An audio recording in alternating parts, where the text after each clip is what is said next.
ये दो तस्वीरें राहुल और प्रियंका के राजनीतिक रिश्तों की हकीकत बयां करती है। एक तस्वीर 8 साल पुरानी है, साल 2004 की, जब राहुल गांधी पहली बार लोकसभा चुनाव लड़ने अमेठी पहुंचे थे। उस दौरान प्रियंका राहुल का हाथ पकड़कर उन्हें मंच पर लाई थी। वो अपने भाई को बताती थी कहां, कैसे और क्या बोलना है। ये दूसरी तस्वीर है। ये तस्वीर 3 साल पहले यानी 2009 की है। राहुल गांधी चुनाव जीतने के बाद सर्टिफिकेट लेने अमेठी पहुंचे थे। उस दौरान पीछे चल रही प्रियंका का हाथ पकड़कर राहुल ने लोगों को जीत के लिए थैंक यू कहा। बहुत कुछ बदल गया है इन सालों में। राहुल कांग्रेस महासचिव बन गए हैं। वो पार्टी के पोस्टर बॉय हैं। कांग्रेस के कई नेताओं के लिए राहुल अगले प्रधानमंत्री हैं। लेकिन प्रियंका के लिए तो कुछ भी नहीं बदला। रायबरेली से उनके चुनाव लड़ने की चर्चा के बीच नई बहस शुरू हो गई है। राहुल और प्रियंका में बेहतर कौन?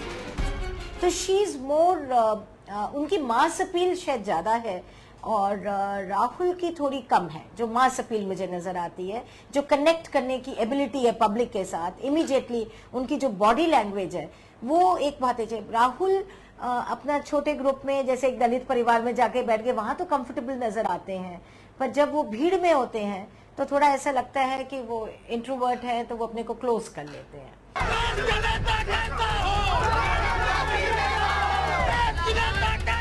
रायबरेली से लेकर अमेठी तक यहाँ की जनता का गांधी नेहरू परिवार से पुराना रिश्ता रहा है। आपके लिए काम करना चाहते हैं, आपके क्षेत्र का विकास करना चाहते हैं। इंदिरा गांधी और फिरोज गांधी के बाद अब सोनिया गांधी रायबरेली से कांग्रेस की सांसद हैं।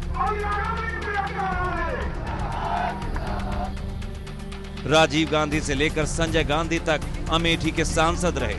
अब राहुल यहां से चुनाव लड़ते हैं, लेकिन इस इलाके के लोग प्रियंका को ही अपने घर का समझते हैं। शायद प्रियंका इन लोगों को इंदिरा की याद दिलाती हैं। बिल्कुल बिल्कुल, उनके बोलने का लहजा, उनकी शक्ल, सूरत, कपड़ा पहनना, बाल, सब देख के एकदम से इंदिरा जी की याद आती है।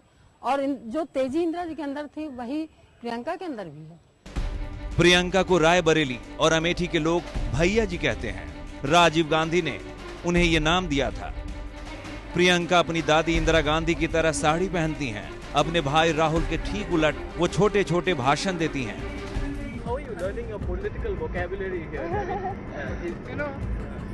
I haven't learnt it here. I have been watching my grandmother, watching my father, watching my mother. So I've learnt it over the last 27 years. Yeah. And who have you been most influenced by?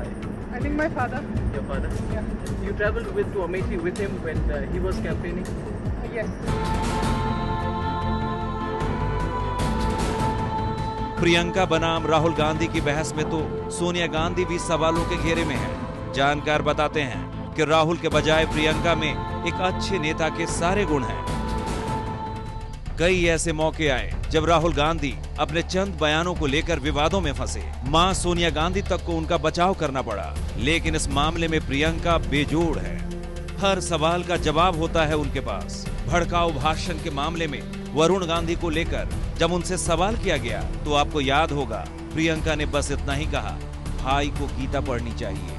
तो क्या राहुल गांधी के लिए उनकी बहन प्रियंका चुनौती बन सकती हैं? तो आपको रायबरेली से भी ज्यादा बहुमत यहाँ मिलेगा। और अगर अलग अलग जो कांग्रेसी हैं जो बातें बताते हैं, या प्रियंका जी ने जैसा कुछ मौकों पर कहा, तो ये आभास होता है कि वो इस मामले में इसलिए सतर्क रहती हैं, केवल चुनाव तक अपने को इसलिए सीमित करती हैं कि इसका कहीं राहुल की राजनीतिक सेहत पर कोई असर न जाए, और ये कहीं यह संदेश न जाए कि परिवार में उत्तराधिकार को लेकर, राजनीतिक उत्तराधिकार को लेकर कोई संघर्ष है।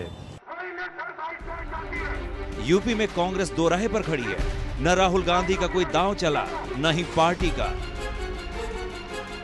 और अब बहन प्रियंका गांधी के चुनावी राजनीति में आने की सुगबुगाहट। राहुल के राजनीति की डगर बहुत कठिन है।